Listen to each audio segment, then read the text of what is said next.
first off, let me buzz you on the topic of the day. As I mentioned, we're switching from week to week, following some very interesting conversations and actual, let's say, trending topics of the week or of the month.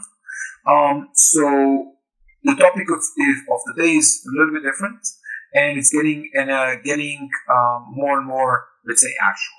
So let me frame the conversation before we start with our first guest. So on a daily basis, we awake to a rapidly changing world. So the usual common truths that we are having and trying together are constantly challenged in many, many ways. Morally, ethically, fundamentally, for better or for worse, we are like in the middle of really strong acceleration of socio-cultural transformation. So the news headlines defining this time are, in a fight for position and our attention, waiting to be seen, catering to what can be clicked over others, carrying clickbaity titles, and more sensationalism takes over. So it takes more and more time and investigation and research that complex issues need in this day of age. So non-biased pieces are most of the time blurred with interests that give perspectives. Now, disinformation campaigns specifically are used to achieve a very specific goal. Ranging from consumerism to voting to soliciting emotional responses towards something like a religion or, ethnicity, some agenda. And we want to question today what are our roles and responsibilities in the age of fake news. So before we start, let us go through a couple of things. So I want to ask ourselves in the following panel, what is fake news? It's a very interesting question that can be weaponized these days. And I want to try to answer on that together with our esteemed guest for today. So please welcome Dr. Paolo Di Prodi, founder of Pream.ai, Mr. Naimish, Sanghvi, founder of CoinCrunch, and Mr. Sukesh Kumar, the founder of Unbiased. I see Sukesh joining us on stage. So Paolo and Naimish, if you're here, please turn on your camera and join us on the stage, so we can kick it off. Oh, I hope you can hear me. This is Sukesh. Yes, we can hear you loud and clear. Hi, Sukesh. Thank you so much for joining us. So let's start, and then we'll pick it up. So today's topic is breaking the cycle of fake news. What have we learned so far, and how can we fight? So first, a warm-up question. So it's really hard to define what fake news exactly are and what they're not. So can we start from that? Can you maybe, from your perspective, from your own, let's say, currently we are working on similar problems, can you start from this? How hard it is to really define what fake news is and isn't, and, is it going to get harder in the future? Should I start maybe, or? Yes, absolutely. Yeah, sure. I think this, I would say no. Like, it's super difficult when there are many diverse opinions out there. So I don't think I think it's getting more and more tough with the invention of these new algorithms that's coming out there, and it's more complex now today than before, like 1 or 2 years back. I don't know, if the technology is helping or if the technology is source of the problem as well. I often wonder about this question, but we have been doing analysis, and I think one of the things that's the fundamental is that people needs to be educated. People needs to be educated is one of the key things in order to at least put a dent on this huge issue of fake news and misinformation. Interesting. So this is one of the things that I started thinking about when last year, when the Amazon wildfires were being everywhere in the news. One of the things that we realized is that um, nobody was challenging the reality that Amazon was burning. But one of the things that happened is that people who were actually advocating and trying to help were using old news and basically old pictures from the past years, which were very, very, how do I say, noteworthy, versus use this year's pictures, and in this way it kind of they stop having any credibility whatsoever. So and I started thinking about is that fake news or is it real news? I mean, they're using different pictures and different equipment for the articles, but the news was real. So how do we distinguish the real news with news like this, which are amplified by using some videos or messages which may not be from that area? It's very hard to distinguish that. Yes, I completely agree. It's super hard to distinguish that even. But there are some ways, like you can try to find. Oftentimes there are patterns in the disinformation, but they're getting better and better. It really trying to keep it as real as possible. If their motivation is really big, I would say so. But to the specific example that you gave, we actually did a small, open request and open question. So we put a picture. We were asking people about the Amazon forest burning. So we put a picture, a satellite picture, and we asked people what do they think about this picture? Do they think it's fake or do they think it's real? And people's opinions were really diverse. Many people heard about that, okay, this is happening, and when they saw the picture, they kind of related that, okay, this could be real, because of all the hype that's happening in the news media and so forth. But that wasn't the real picture, actually. It was some kind of animated picture of it. So it was kind of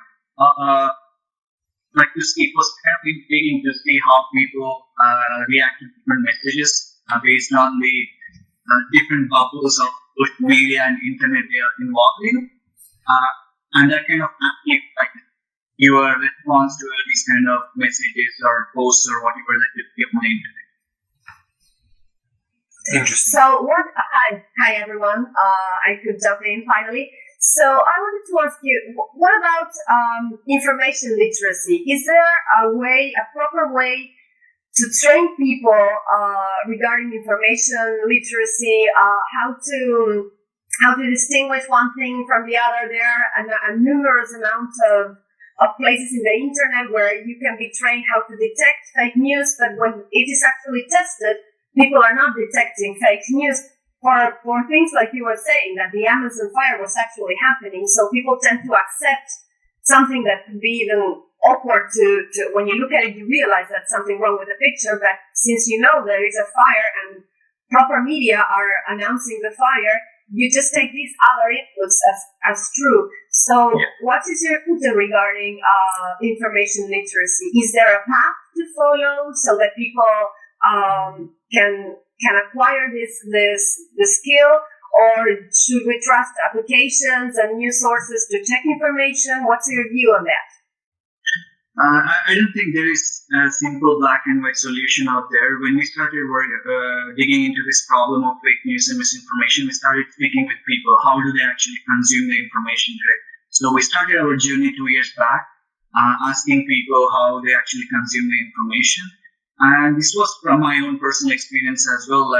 When there was a lot of news talking about Trump, for instance, Trump and Russia and Brexit and so forth. So when you came across this kind of news information, after certain searches in Google, I started seeing these articles everywhere. Wherever I go on the internet, I started seeing this information. So I kind of realized that Google's personalization, for instance, is kind of making my perception about this topic very limited. It kind of putting me into a bubble. Okay, this person might be left-winged, and I have to show this kind of media or news from CNN and these kind of sources so that this person trusts this information or this person engages. with this information. I think that has to change on a fundamental level, because it's the same information out there. It's open for you and it's open for me, but the way we are accessing this information is different because of the platforms we are using and the algorithms that's there behind the scenes. So that's when we started looking into what can we bring differently. How can we really show how the information is propagating on the internet? Because there are diverse opinions out there, but we just can't see them because of this personalization happening on these platforms.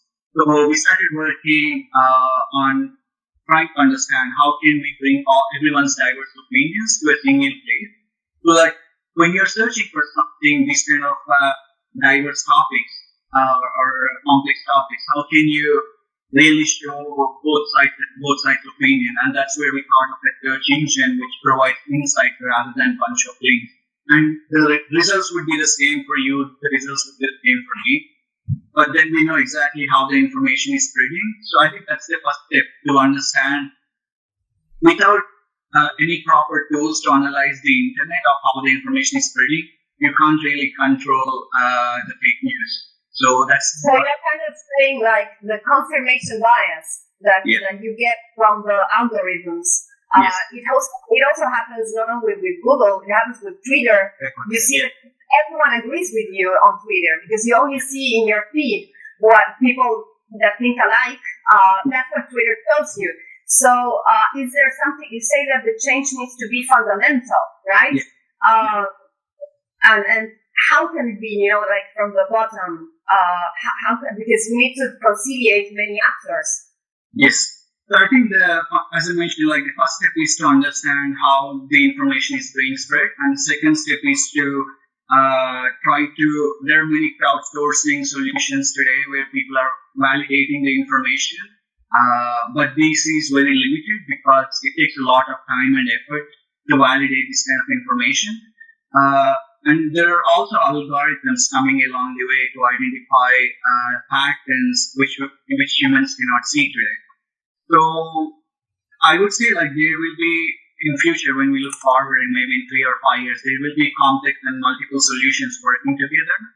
And over the time, we have to bring in technologies like blockchain into the scene where we can timestamp the data, for instance, and improve the integrity of the data. So in that way, we can trust the source. Glad you asked. Just a small intermezzo. We have Naimish joining us. Naimish, I'm sorry we started a little bit earlier. And I hope you are okay. Hope you're back with us because can't see you anymore. Naimish is from CoinCrunch, representing it from the other side. Let me just reframe the conversation and summarize the conversation. The topic we started was fake news, how to identify them, how easy or hard it is, because it's basically a mathematical problem. Truth is in many ways subjective. In some ways it can be objective, but trying to identify which one is fake and which one is not is a really, really hard problem. And there's a thin line between fake news and weird news. If you look at, some news coming from, I don't know, US, where the president is advocating or thinking about, I don't know, injecting Lysol or even crazier things, 5 years or 3 years ago, we would say, no, this is onion or all these, like satirical sites. Things are running a little bit. But, Naimish is coming from a different perspective. He used to be a consultant, a technical guy, but, he switched to the content creation side. And I'm interested in this because I used to be in this side, too, a long time ago. And I understand how hard it is to keep someone's attention and how you are constantly driven by these things.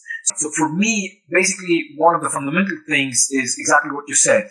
So I started with Twitter a long time ago, in 2007. I was one of the first, I don't know, maybe 10, 15, 20,000 users. And for me, what was fascinating is I was so pleasantly shocked that everybody on Twitter, we have the same opinion. We share the same ideals, the same things. And it took me a while until I realized that I was actually, doing this confirmation bias by myself. I had this echo chamber built on myself, for a while. So, this is a funny thing to have. If you're not constantly aware by and educating yourself, as Mary said, things can go quite, even if you think you're smart, even if you think you're very, very, let's say, advanced when it comes to reading these things, you can get caught in.